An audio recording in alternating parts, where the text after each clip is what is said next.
Hai LSP Arians, bertemu lagi dengan saya Mariska Gebi di Leader Podcast kolaborasi LSPR dan Indozone. Senang sekali saya bisa ketemu lagi sama teman-teman. Kita udah masuk di episode ketiga nih. Gimana 2 episode sebelumnya, seru nggak? Kita semua udah belajar dan udah ngobrol-ngobrol sama leader-leader yang inspiratif. Dan kali ini nggak kalah inspiratif juga, kita akan bertemu dengan sosok leader yang fresh, yang baru, dan tentunya bisa jadi inspirasi buat teman-teman. Kita kenalan dulu, ini dia Mas Edi Sulistyo, CEO Everywhere. Halo Mas. Wow, hari ini kita udah ngeliat wajah baru lagi, atau mungkin teman-teman udah familiar atau gimana gitu ya. Tapi mungkin teman-teman awalnya pasti tahu yang namanya loket.com. Nah, tadinya tuh awalnya dari situ. Tadi aku sempat ngobrol-ngobrol sedikit. Nah, Mas Edi, boleh ceritakan sedikit nggak tentang Everywhere itu apa, asalnya dari mana? Juga mungkin dari backgroundnya Mas sendiri, kan tadi katanya software engineer, tiba-tiba everywhere.id gitu kan. Nah, itu gimana? Boleh ngobrol-ngobrol sedikit dulu biar teman-teman semua Boleh tahu. dong, boleh dong. Ya. Jadi memang awalnya memang aku software engineer, Hmm. ngambil computer science. Dan kenapa aku ngambil computer science? Karena memang dari kecil tuh aku passionate banget untuk membuat sesuatu, bagaimana sesuatu tuh bisa membuat dampak gitu. Oke. Produk yang bisa membuat dampak buat sekitar kita gitu. Nah, dari situ setelah kuliah aku memutuskan untuk balik ke Indonesia karena Oke. aku merasa waktu itu di Indonesia itu banyak banget nih yang bisa kita benerin. Artinya dengan menggunakan teknologi kita bisa membuat dampak yang cukup luas. Nah, sebelum Everywhere itu lahir, memang awalnya aku bikin perusahaan yang namanya Loket.com. Nah, loket.com tempat teman-teman suka beli tiket kalau nonton konser nih. Iya. Oke. Nah, Loket.com itu memang awalnya kita buat untuk membantu para content creator, in this case event creator ya, promotor ya, untuk supaya mereka itu bisa membuat acara itu bisa successful dan mereka itu juga nggak ada korupsi di tengah-tengahnya. Iya, karena Karena udah sudah diwadahi kita gitu ya. kontrol end to end-nya Yap. gitu. Dan dari situ tanpa kita awalin ya, waktu kita pertama kali bikin loket mungkin kita cuma punya kayak 12 event Itu dari tahun berapa setahun. loket itu? 2012. 2012. 12 terus naik lagi ke 30 tahun depannya terus jadi ke 50 gitu. Sekarang kita udah 15.000 event setahun Wow, keren gitu. banget. Ya kita bersyukur juga sih karena memang waktu kita mulai itu kita nggak pernah punya mimpi untuk menjadi nomor satu. Mimpi kita cuma gimana kita bisa menjadi dampak yang positif. Tapi in order untuk menjadi dampak yang positif mau nggak mau kita tuh harus kontrol end to end. Yap. Jadi secara nggak sengaja juga gitu. Jadi itu yang selalu aku ingetin teman-teman juga, terutama para entrepreneur yang masih kepingin mulai usaha gitu. Yang paling penting itu adalah visinya, mimpinya apa dulu nih gitu. Betul. Dan kita baru memikirkan problem apa yang kita mau solve.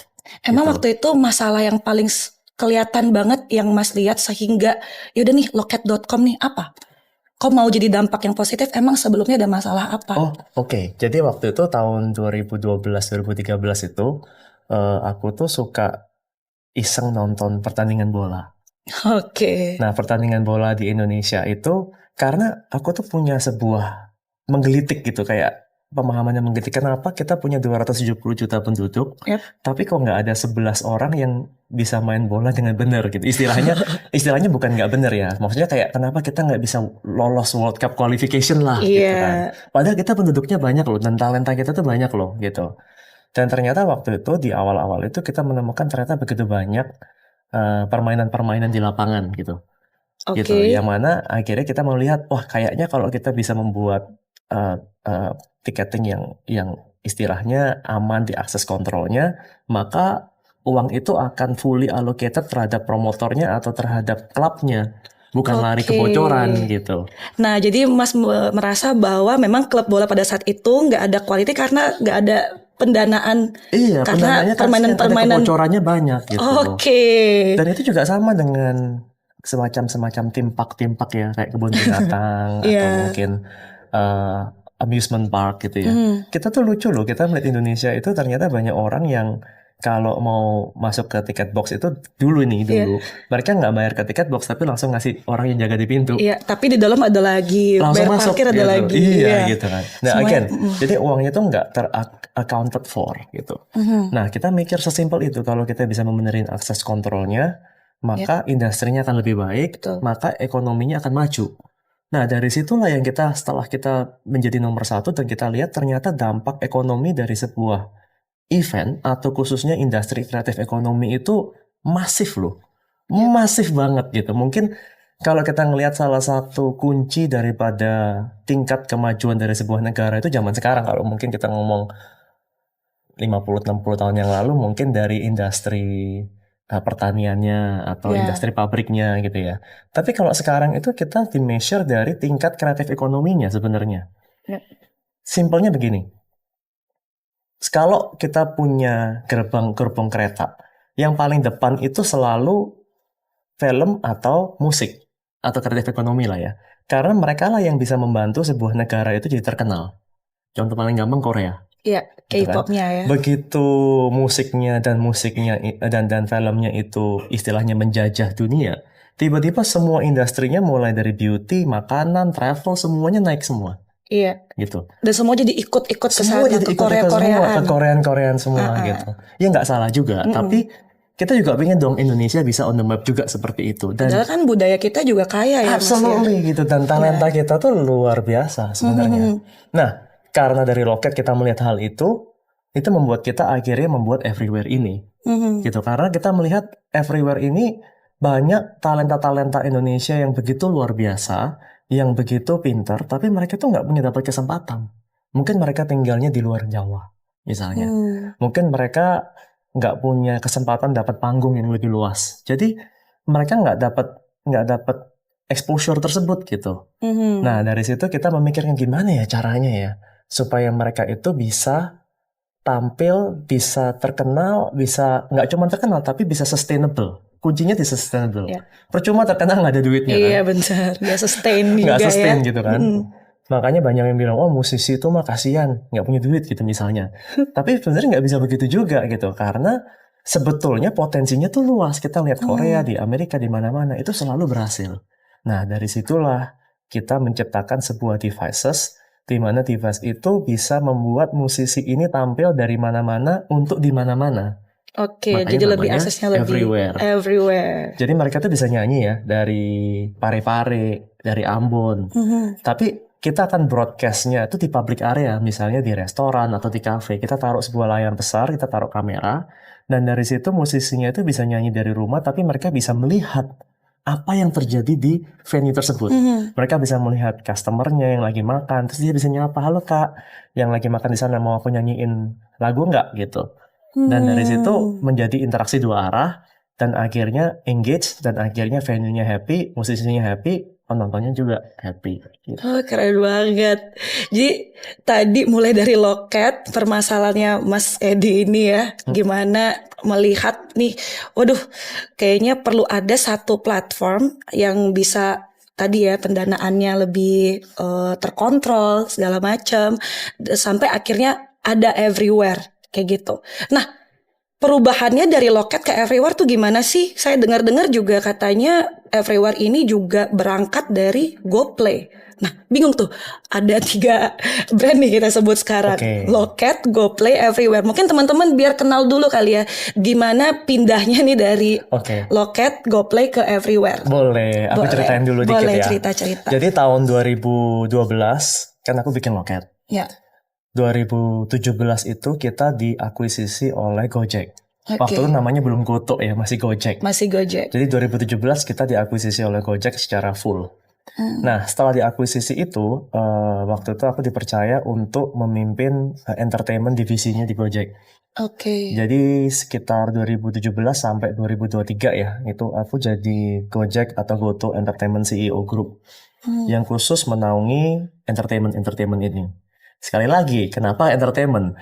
Karena kita melihat waktu di Gojek itu, kita udah berhasil membuat penyerataan ekonomi melalui Tokopedia, ya kan? Kita berhasil membuat para driver bisa makan dan bisa successful. Kita berhasil membuat pedagang merchant GoFood juga bisa terangkat semua, ya kan? Nah, dari itu semuanya kita melihat sebenarnya ada satu bagian yang missing nih. Gitu. Yes, ekonomi bagian sininya udah jalan, tapi sekali lagi tadi tingkat kemajuan dari sebuah negara dihitung dari kreatif ekonominya juga. Betul. Nah, itu yang missing. Satu. Yang kedua, kita juga percaya melalui kreatif ekonomi atau entertainment itu kita bisa Shaping the Future Generation of Indonesia. Wow. Ini penting. Kenapa? Mungkin saya sendiri kan sebagai parent ya, saya punya 2 anak kecil. Itu kita mulai melihat ada banyak konten-konten di luar sana yang mungkin bisa dikatakan kurang begitu mendidik, gitu kan. Dan bahkan konten-konten yang di luar sana mungkin mencoba untuk menormalisasi hal-hal yang seharusnya tidak dinormalisasi. Contohnya? Ya, contohnya misalnya perilaku seks bebas misalnya. Itu kan kalau kita zaman dulu kan itu kan nggak dinormalisasi, tapi mungkin sekarang banyak orang yang menganggap itu sesuatu yang ya semua juga melakukan misalnya seperti itu. Nah, hal-hal seperti itu pengen kita coba filter dan nggak cuma filter ya, tapi kita kepingin juga melalui entertainment itu kita bisa membawa Indonesia menjadi lebih baik ke depannya. Terutama kita ngomong Indonesia emas. Terutama kita ngomong the younger generation ya, teman-teman yang nonton ini kan ya. Is the Indonesia emas generation gitu. Jadi kita mau make sure teman-teman ini juga dibekalin dengan sesuatu yang masih mempunyai culture budaya Indonesia yang sangat bagus sekali. Dan at the same time juga bisa mendapatkan panggung. Tadi itu yang aku bilang. Nah, dari situ lahirlah GoPlay. Karena GoPlay itu awalnya kita buat untuk, tadi kan kalau Loket untuk event promotor atau event kreator. Kalau GoPlay itu untuk filmmaker, untuk film kreator. Karena kita lihat waktu itu begitu banyak filmmaker yang talented. Sekali lagi, tapi filmnya itu dalam beberapa hari udah hilang dari bioskop. Akhirnya mereka nggak dapat duit. Kalau mereka nggak dapat duit, akhirnya mereka terpaksa bikin film yang murah-murah tapi bisa untung. Muncul horor, gitu kan? Nah, jadinya akhirnya kita berusaha memikirkan gimana ya caranya ya. Kalau distribution channel secara bioskop terbatas, kita harus memikirkan distribution channel secara digital. GoPlay lahir sebagai OTT platform saat itu. Kita membuat begitu banyak film ya, mulai dari Gossip Girl Indonesia sampai ke Tunnel, sampai ke macam-macam film-film yang kita buat, baik series maupun film bioskop gitu ya. Itu pembiayaannya dari GoPlay? Dari kita, memang dari kita, dan memang kita partner dengan beberapa partner juga gitu ya. Tapi memang tujuannya setiap film yang kita buat itu meskipun keren, tapi kita selalu membuat itu sesuai dengan ada key message benang merah yang positif. Ada impact-nya gitu, kayak contoh Gossip Girl Indonesia gitu. Mereka Thanksgiving, tapi kita mulainya di awal Ramadan gitu. Jadi kita slightly twist dan percakapan-percakapannya mereka itu juga kita rubah semua. Karena yang kita sadar ya, sewaktu itu yang kita sadar bukan apa yang kita tonton yang berbahaya itu, tapi the storytelling behind it yang sangat berbahaya. Dan pesan dari film itu sendiri. Jadi bukan, kadang-kadang kalau kita ngomong kan ada lembaga sensor, that's not enough. Karena lembaga sensor hanya mensensor apa yang kita lihat, tapi storytelling enggak, ya kan? Nah itu yang kepingin kita gaungkan gitu melalui, karena waktu itu Gojek kita punya waktu itu ya mungkin punya sekitar 30-40 juta monthly active user waktu itu. Jadi kita kayak merasa ini saatnya nih kita untuk make impact nih di industri hiburan nih gitu. Nah, masukkan hiburan itu di dalam satu aplikasi Gojek itu ya. Nah setelah kita membuat beberapa film, nggak lama COVID terjadi. Nah, COVID terjadi ini cukup menarik karena dinamikanya tiba-tiba langsung berubah. Dinamikanya berubah total. Yang tadinya kita mau membuat film untuk membantu filmmaker, tiba-tiba kita realize sebenarnya yang lebih teriak untuk minta dibantu itu nggak filmmaker doang loh. Konten kreator general itu juga teriak-teriak gitu. Apalagi saat COVID. Aduh, bener deh kalau dengar ceritanya mereka itu kasihan sih. Apa masalah utama yang Mas paling concern di waktu COVID kemarin? Ya, sesimpel begini. Waktu konten kreator ini tiba-tiba nggak bisa mendapatkan sustainable income, mereka semua ini kepepet untuk membuat sesuatu yang sensasional.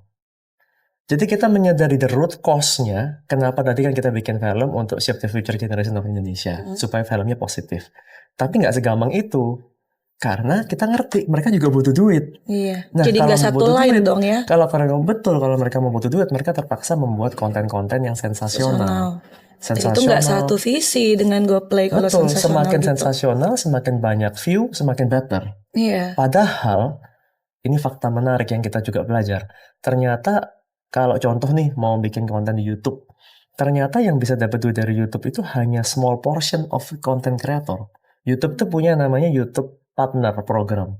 Dan kalau mau jadi YouTube partner program itu harus punya minimal, ini dulu ya nggak tahu sekarang udah berubah apa nggak, punya kayak 1.000 subscriber sama berapa puluh ribu video hour view dan segala macam. Dan itu nggak gampang, hanya small percentage aja yang bisa. Jadi kita udah bikin konten keren-keren, kagak ada yang nonton, dan Iya, ada kalah yang nonton sama pun konten yang masih nggak masuk sensasional. ke dalam YouTube partner program, jadi nggak dapat duit juga kan. Nah, pada akhirnya membuat orang mikir-mikir, ya udah deh kita bikin yang aneh-aneh deh, kayak mandi lumpur lah, apalah, dilempar-lempar Iya. lah, apalah, lompat di mana lah gitu kan. Which is memprihatinkan karena malah jadi banyak kecelakaan. Ada orang yang berusaha coba di jalan tol nyetop bis gitu kan, buat dibikin konten demi konten gitu kan. Padahal berbahaya banget Oh, ya Mas aduh, ya. sangat gitu. Nah, dari situ semua kita sadar kuncinya adalah gimana caranya konten kreator itu bisa sustainable. Kalau dia nggak sustainable, dia akan selalu berusaha membuat konten sensasional Yang cepat viral yang banget. cepat viral, Tapi cepat hilang juga. tapi cepat hilang juga. Dan most people don't know, semakin viral tuh sebenarnya malah teman-teman akan dijauhi dari brand sebenarnya. Takut mahal ya. Bukan takut mahal, karena viral itu identik dengan negatif. Dan brand itu Hmm. nggak mau terasosiasi dengan hal-hal yang negatif. Jadi mending dia ya gak terlalu viral, tapi dia percaya bahwa dia sustain gitu Kalau ya. viralnya yang positif, oke. Tapi Oke. kan kebanyakan viral itu yang Viral karena ya itu tadi negatif konten-konten gitu. sensasi gitu ya. Sensasi. Dan sebagai platform yang memang kapitalis ya, platform kapitalis ya, mereka juga mendewakan view juga ya. Jadi mereka juga akan membantu setiap kali ada topik-topik yang menurut platform tersebut menarik, mereka akan bilang, ini loh yang trending, coba bikin yang kayak gini deh. Gitu. Jadi ngikut, Jadi semua latah. ngikut Latah. gitu. Ada hashtagnya lah, apanya gitu. Nah, makin lama makin platform-platform itu malah dipenuhi dengan yang aneh-aneh maupun hoax-hoax dan lain-lain. Karena mereka mengejar view tersebut. Nah, dari situ gara-gara COVID kita bersyukur. Akhirnya kita menemukan sebuah titik balik di mana wah, harusnya GoPlay bukan untuk membantu filmmaker aja, tapi harus membantu konten kreator juga. Dan waktu itu GoPlay menjadi live streaming platform di mana para konten kreator itu mulai dari penyanyi sampai ke stand up comedian, bahkan ke bapak ustadz-ustadz, romo-romo, itu semua mereka bisa live di tempat kita dan mereka bisa mendapatkan ekonomi yang cukup bagus dengan menggunakan virtual gifting. Yep. Jadi ada saweran gitu ya. Iya. Kebayang nggak sih ustadz disawer gitu kan? Tapi nggak apa-apa karena dengan begitu mereka juga bisa terus hidup dan mereka terus bisa fokus untuk membuat konten yang positif. Knowing that mereka tetap bisa sustainable dari situ. Keren. Aku jadi ingat sesuatu nih Mas. Gimana? Jadi waktu COVID kemarin kan saya juga penyanyi ya Mas ya. COVID itu juga bikin band saya itu jadinya nggak manggung di mana-mana. Terus ngelihat GoPlay. Akhirnya kita bikin live music di rumah aja. Terus kita streaming via GoPlay. Oh, wow. Iya, kita streaming via GoPlay dan ada sawerannya juga.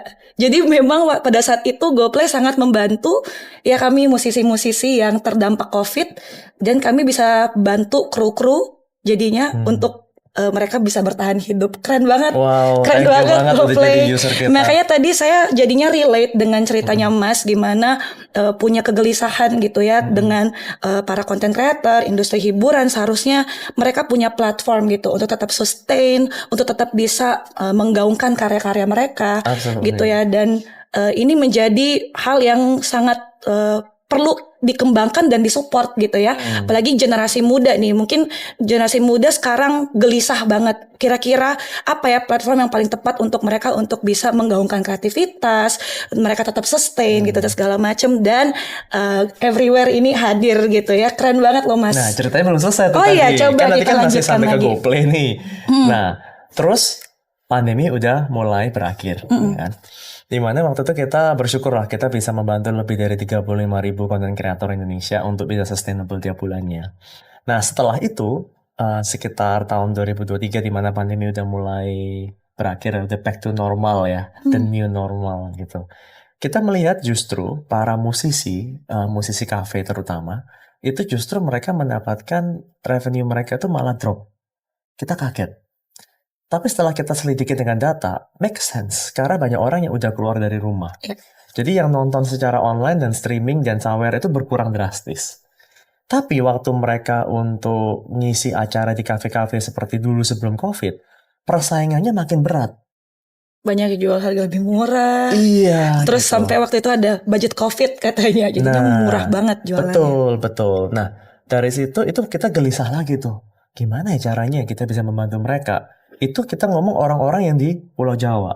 Di luar Pulau Jawa lebih kasihan lagi. Tadi kan aku Yap. sempat sentuh sedikit kan. Lebih kasihan lagi gitu. Nah, dari situ kita memikirkan gimana caranya ya dengan platform yang kita punya, mereka tetap bisa dapat income nih. Itu akhirnya kita melakukan sebuah A/B testing di dalam dunia startup atau di dalam dunia startup teknologi ya. Kita tuh A/B testing itu namanya kita tuh ngetes antara A atau B mana yang jalan gitu. Nah, in this case kita tuh ngetes di sebuah mall di Jakarta di mana mereka tuh udah punya live musik. Ada orang yang duduk pakai kursi, pakai gitar, genjreng-genjreng gitu ya nyanyi gitu. Terus kita tuh iseng, kita bikin orang yang sama itu nyanyi dari rumah. Jadi selama sebulan nih alternate. Kalau tanggal ganjil mereka nyanyinya dari mall tersebut, tanggal genap mereka nyanyi dari rumah. Tapi kita taruh box kita. Dan tadi aku bilang Ya. ada TV besar sama ada kamera. Kita mau lihat sebenarnya reaksinya, terutama yang Gen Z itu gimana sih, gitu pengunjungnya. Karena mungkin aku juga bukan Gen Z ya, jadi nggak bisa relate gitu. Karena waktu itu aku mikir kan beda ya, kalau live musik lebih enak ada orangnya ya gitu. Masa sih pakai mesin gitu kan? Rasanya nggak afdol gitu. Tapi yang kita cukup menarik adalah kita tuh measure pakai data. Kita measure berdasarkan dari jumlah musik yang di request. Jadi kan itu sesuatu yang data objektif. Nah, waktu penyanyinya itu duduk genjreng-genjreng, itu kita rata-rata mendapatkan angka sekitar 5 sampai 6 7 request per 2 jam. Satu sesi 2 jam. Oke. Dapat 5 sampai 6 request lagu. Sebenarnya nggak terlalu banyak dong sebenarnya requestnya. 5 sampai 6 request lagu.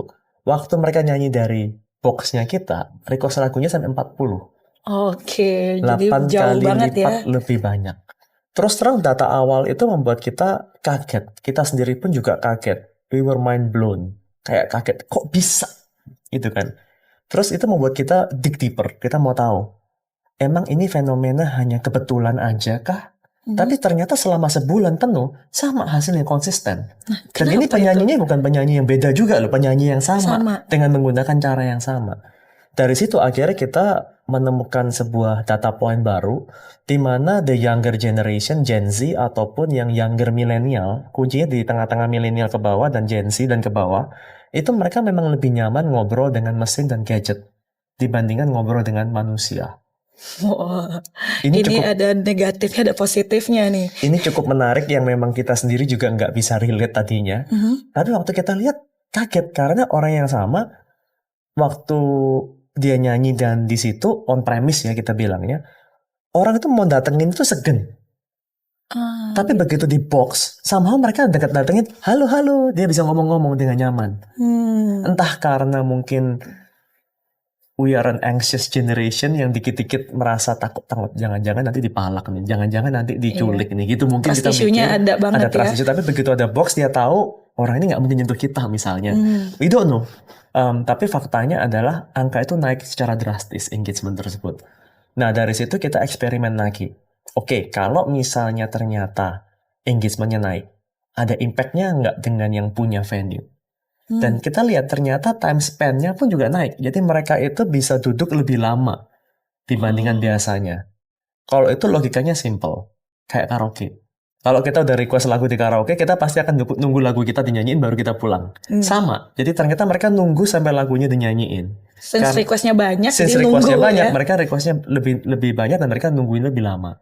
Dan ternyata waktu mereka nunggu lebih lama, amazing thing happen. Mereka beli lagi, beli minum lagi, beli makan lagi. Gitu. Dan itu membuat venue-venue kita juga makin happy. Nah, setelah kita punya data point tersebut selama 1 bulan, kita melakukan satu eksperimen baru lagi.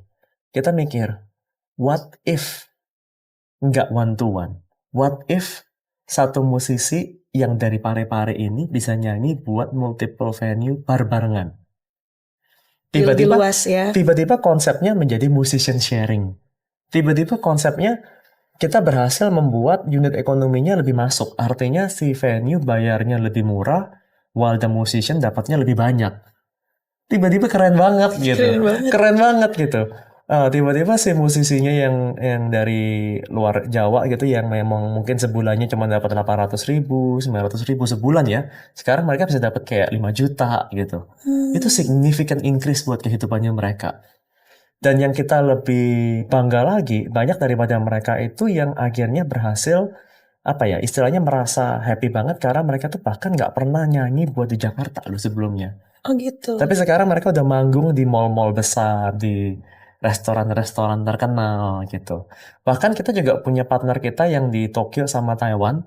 Jadi penyanyi-penyanyi yang dari Makassar, dari NTT ini udah pernah nyanyi buat di Omotesando loh. Keren banget. Keren banget Keren banget. gitu. Gak nyangka itu pun memang awalnya gak pernah mimpi sampai ke situ ya Mas. Nggak pernah sama sekali, Memang nggak pernah. pure karena ada kegelisahan itu. Makanya pengen buat platform yang bisa berdampak positif. Taunya ya namanya kita juga punya pure heart ya Mas ya. Iya. Penting Satu banget. lagi yang keren juga ya. Apa lagi Ini juga kita nggak sengaja. Again karena mungkin aku juga nggak bisa relate, tapi ternyata banyak musisi-musisi kafe yang perempuan yang di atas 35, terutama mungkin yang mereka udah berkeluarga. Mereka udah nggak punya waktu lagi gitu kan. Mereka mungkin harus ngurusi anak gitu kan. Dan yang menarik adalah banyak daripada mereka yang mungkin merasa diri mereka nggak pede. Oh mungkin kalau orang habis punya anak badannya berubah segala nggak pede gitu. Padahal tetap cantik, tetap amazing suaranya, tapi mungkin nggak pede aja gitu. Waktu mereka nyanyi dari rumah dan mereka bisa mendapatkan begitu banyak virtual gifting, banyak orang yang masih ngefans sama mereka, confident mereka balik. Dan mereka tetap bisa menjadi ibu di rumah juga, tetap ngurusin anak, tetap ngurusin semuanya, tapi at the same time tetap bisa menghasilkan penghasilan buat keluarga mereka. Itu kita bangga banget sih. Itu amazing sih, keren. Kita bangga banget sih. Keren banget.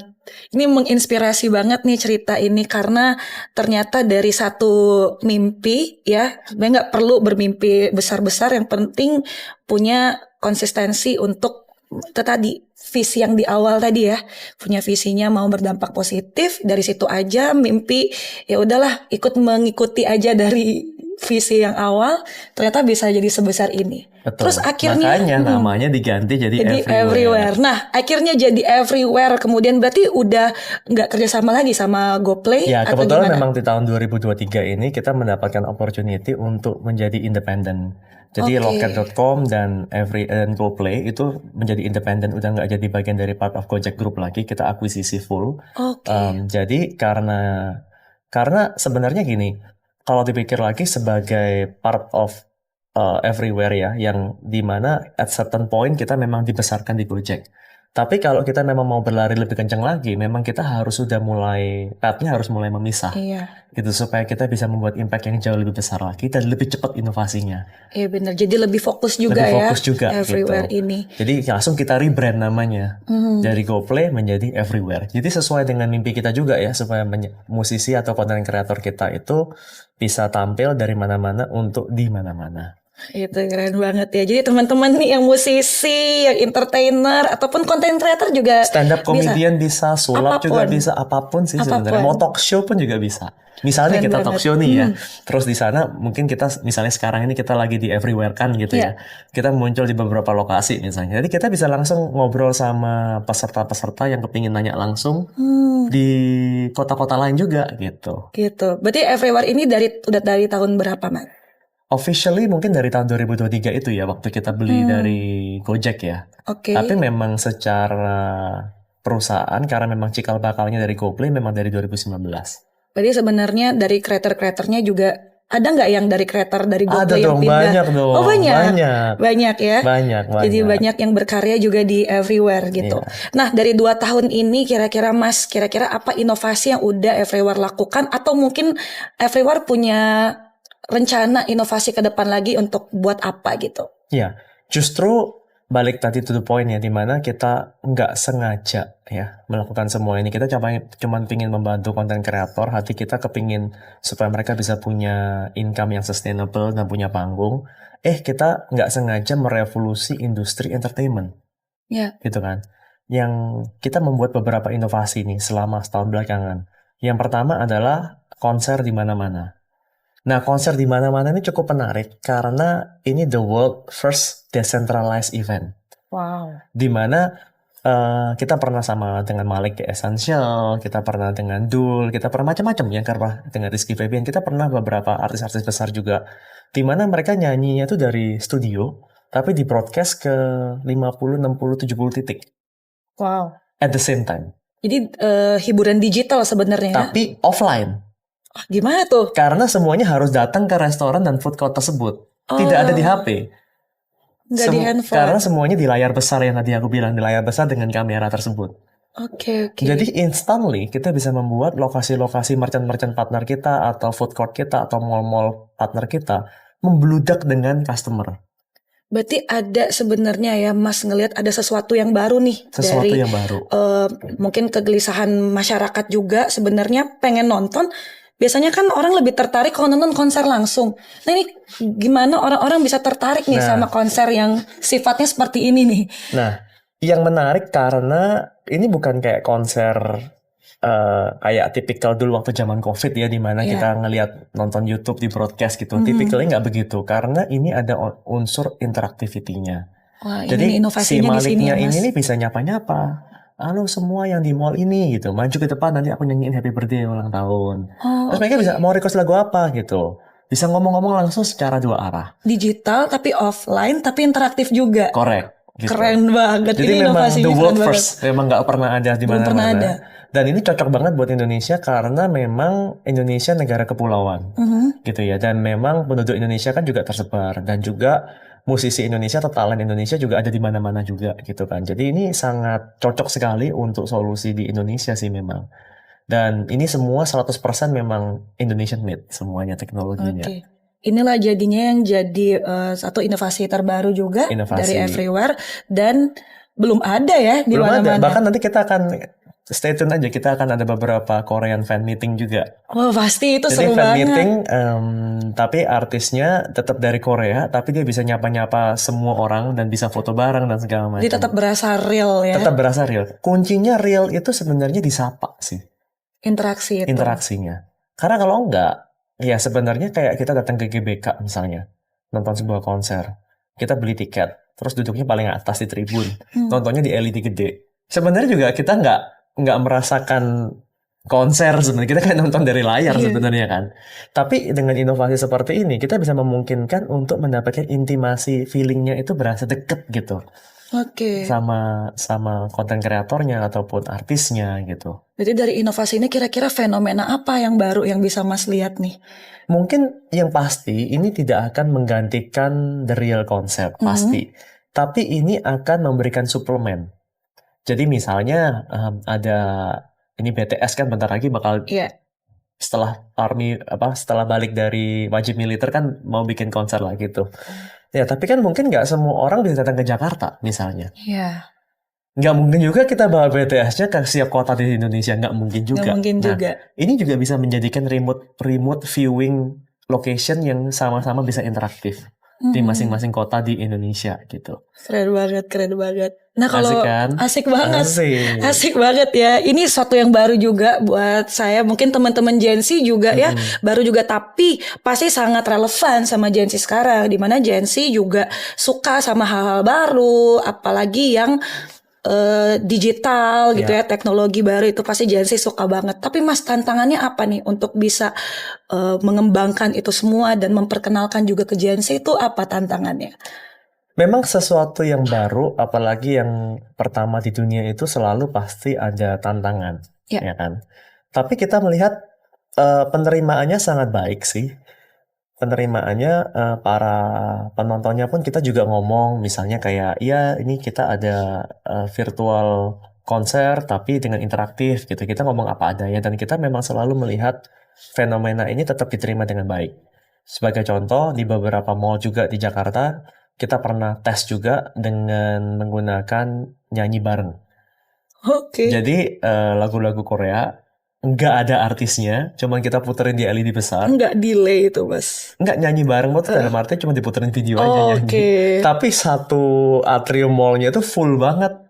Coba nyanyi bareng tuh ya. Nonton dan nyanyi bareng. Nah bayangin kalau itu semua bisa disapa. Wah, lebih gila lagi. Lebih gila sih. Mereka pasti ngerasa itu tadi real, jadi real ngerasanya gitu ya. Benar. Jadi mudah-mudahan dengan begitu kita nggak cuman bisa mengangkat industri entertainment ya, karena dengan entertainment itu kayak tadi virtual konser, itu nggak cuman sisi venue-nya yang orang pada beli makanan ekonominya jadi masuk ya, tapi juga sekitarnya tukang parkir pinggirnya, Ya. UMKM-nya, hotel pinggir-pinggirnya juga semuanya pasti akan keangkat. Ya. Itu yang membuat dampak ekonomi kreatif itu sangat luas dan sangat besar.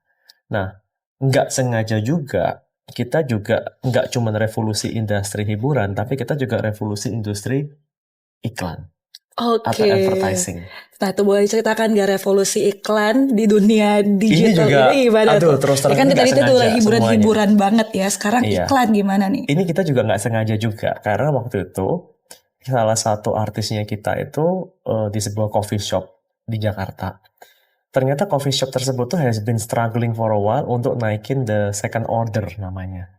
Jadi ceritanya gini, jadi banyak nih anak-anak atau atau yang pengunjungnya mereka beli satu kopi rame-rame nggak pulang-pulang.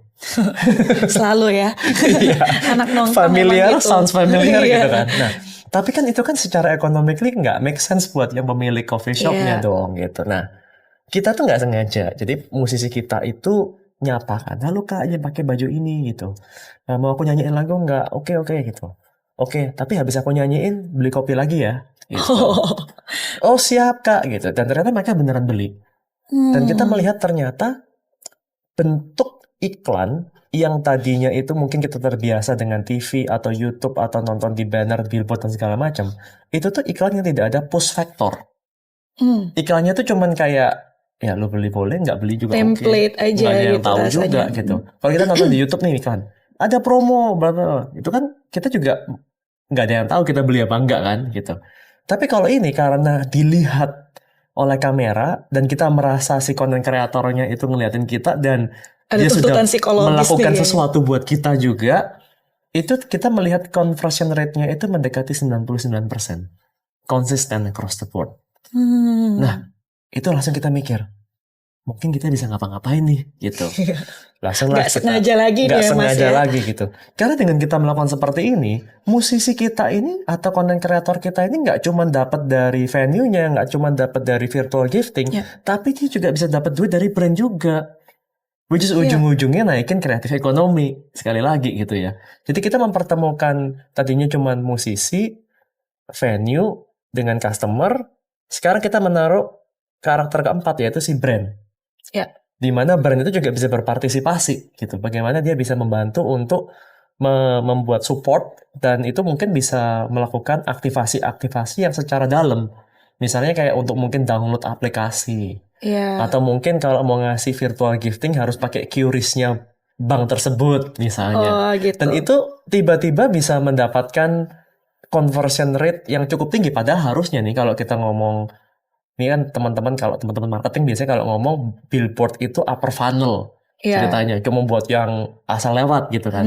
Ternyata Udah mahal dengan lagi, interaktifnya yang kita lakukan itu kita bisa membuat nggak cuma upper funnel tapi kita bisa meningkati middle funnel bahkan ke lower funnel gitu, ke bottom funnel, karena tadi bisa kita track secara detail. Karena dari masing-masing kamera yang kita punya itu kita mempunyai apa yang kita sebut sebagai computer vision. Jadi kita tahu nih gendernya, kita tahu nih ini kayak demografiknya kayak gimana gitu ya. Kita tahu nih jenis-jenis sukanya, bahkan kita bisa nge-link ke mungkin kayak kira-kira daya konsumsinya mereka kayak bagaimana gitu ya. Dari situ kita bisa memberikan report atau targeted audience untuk para brand sponsornya juga sangat mendalam. Jadi bisa bikin campaign baru lagi ya. Absolutely. Dari data-data itu. Absolutely. Keren Jadi banget. dengan merevolusi itu kita juga kaget sih awalnya, tapi impact-nya itu sangat besar. Dan keterlibatan brand-brand gimana sekarang Mas? Banyak yang tertarik juga. Banyak untuk tertarik. Keren banget ya. Itu jadi inovasi kita yang kedua. Pertama kan tadi kan konser di mana-mana. Kedua kita nggak sengaja bikin yang inovasi dengan menggunakan advertising, interactive advertising. Dan yang ketiga sebenarnya kita menemukan cara bagaimana kita ini nggak usah punya screen kita doang. Jadi alat kita tuh semacam kayak hardware kecil gitu yang kita bisa colok ke semua layar-layar yang ada. Jadi tiba-tiba semua billboard di Indonesia itu bisa menjadi iklan interaktif. Oke. Bisa kita bikin panggung buat musisi juga. Tiba-tiba nanti musisi kita yang hidupnya dari NTT itu bisa nyanyi di Bundaran HI. Dengan panggung yang lebih besar lagi gitu. Tiba-tiba stand up comedian bisa ngerosting orang-orang lagi CFD. Seru banget itu. Tiba-tiba the possibilities are endless gitu. Hmm, Itu yang membuat kita very excited. keren banget. Ini inovasi yang benar-benar canggih banget ya, Mas, yang nggak pernah terfikirkan sebelumnya. Saya ngelihat Mas Edi ini sepertinya dari Everywhere ini jadikan platform untuk banyak hal lah ya, selain memang untuk industri hiburan, bahkan untuk iklan juga. Nah, sebenarnya kalau misalnya content creator tertarik nih untuk misalnya tampil di Everywhere gitu ya, mereka harus bayar nggak sih, Mas? Atau gimana caranya untuk bisa tampil di Everywhere? Ya, justru sebenarnya kita ide besarnya adalah membuat mereka panggung sih. Jadi bukan memberikan mereka panggung, bukan berarti kita malah membuat mereka harus bayar gitu malah. Malah kalau bisa kita yang bayar gitu I sebetulnya. see. Karena memang kita kepingin membuat mereka successful gitu ya. Tapi memang ada beberapa model lah kerjasamanya. Bisa satu di mana itu memang branded content, di mana kita ketemuin brand tadi itu Ya. jadi disponsorin sama brand atau venue-nya yang mau bayar itu bisa. Atau kalau misalnya memang itu the other way around, kalau kebetulan brandnya itu adalah musisi tersebut, misalnya musisinya memang mau rilis album, Mhm. nah itu ya musisinya yang bayar gitu. Iya, Karena karena memang musisinya kebutuhan memang promosi. kebutuhannya mereka. Jadi memang beda-beda sih.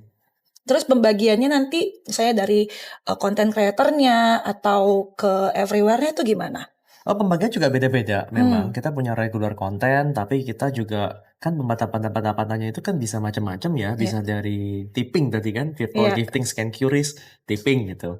Bisa juga dari brand, bisa juga dari mereka mungkin brand ambassador tertentu, atau mungkin dari venue tersebut yang memang kepingin untuk membuat special konten. Hmm. Atau mungkin blocking, misalnya mereka memang mau di block. Jadi karena secara model bisa beda-beda, jadi kita selalu case by case juga sih. Berarti kalau misalnya kayak mereka tadi dapat saweran itu full memang untuk mereka. Majority untuk mereka Wow, pastinya. keren banget. Ini memang banyak sekali pasti yang tertarik ya Mas ya, karena kan mereka lihat ada platform yang bisa buat ya mereka berkarya lebih luas lagi gitu Iya. ya. Keren banget.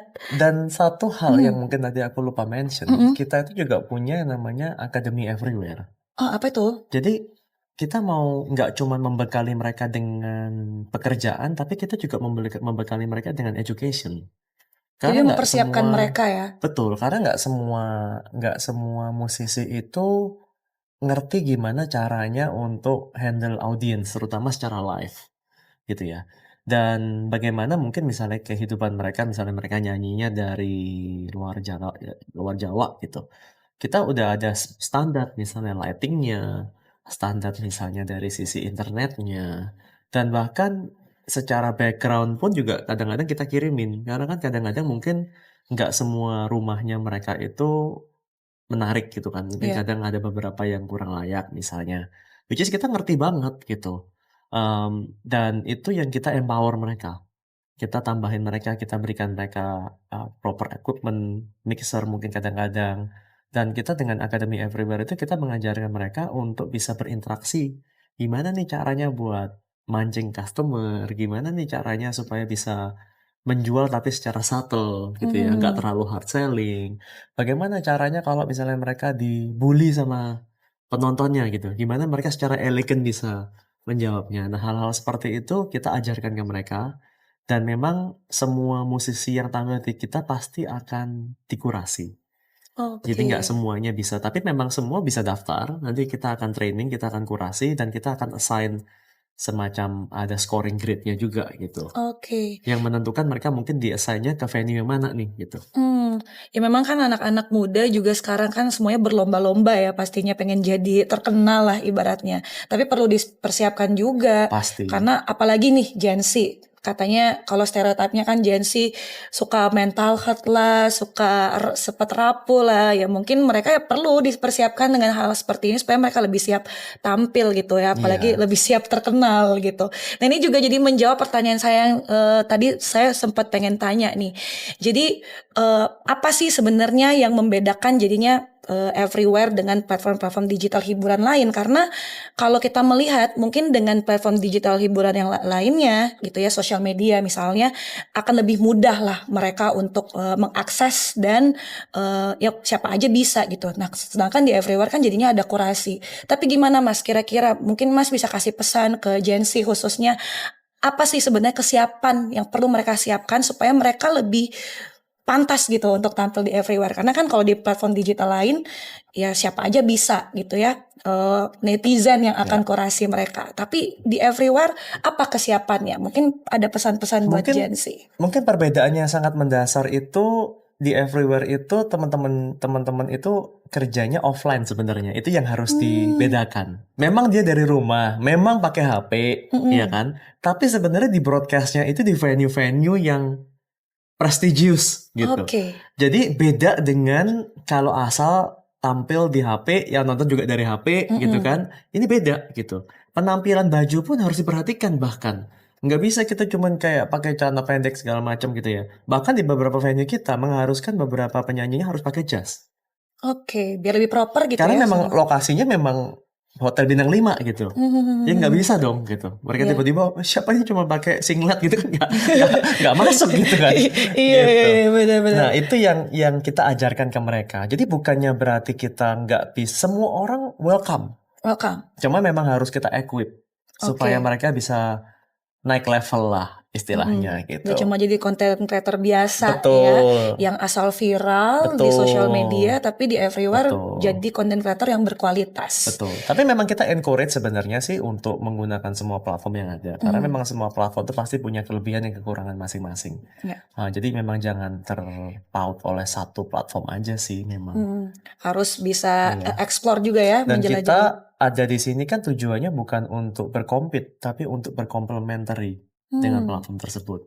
Oke, jadi nggak jadikan mereka jadi kompetisi gitu ya, kompetitor gitu ya, tapi justru jadi ya platform tambahan untuk bisa mereka Saling lebih melengkapi. melengkapi satu sama Betul. lain. Oke, terakhir mungkin ada pesan-pesan untuk generasi Z supaya lebih semangat berkarya dan mungkin bisa hatinya seperti Mas Edi nih ya, punya hati yang pure untuk bisa memberikan dampak positif khususnya untuk Indonesia.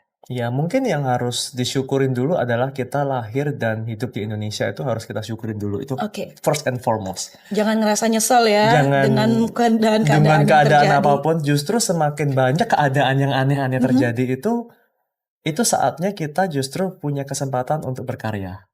Oke. Itu saatnya kita sebagai anak-anak generasi Indonesia Emas 2045 ini kesempatan emas buat kita untuk bisa berkarya, untuk membuat sesuatu untuk negara kita gitu.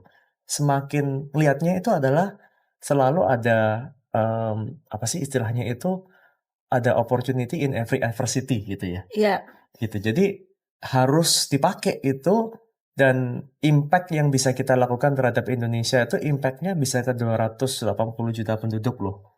Dan impact-nya itu sangat luar biasa. Jadi justru harus dipikirkan dari sisi itunya, terus berkarya, jangan takut untuk gagal, dan terus berani untuk mencoba sehingga mudah-mudahan ya Indonesia Emas bisa terjadi. Ya seperti yang Mas Edi lakukan ya, bukan melihat kekurangan ini tadi kan di awal dari kegelisahan ya, bukan melihat kekurangan ini menjadi sebuah ancaman justru, tapi jadi peluang. Dari keisengan-isengan tadi nggak sengaja itu malah sekarang punya platform yang besar sekali untuk bisa membantu banyak anak muda. Keren banget, ini jadi motivasi buat kita semua tentunya, khususnya buat generasi Z. Semoga semakin semangat untuk berkarya dan menjadikan Indonesia lebih baik lagi. Terima kasih Mas Edi untuk waktunya, dan sampai ketemu lagi teman-teman bersama saya Mariska Gebi di Leader Pods berikutnya. Thank you.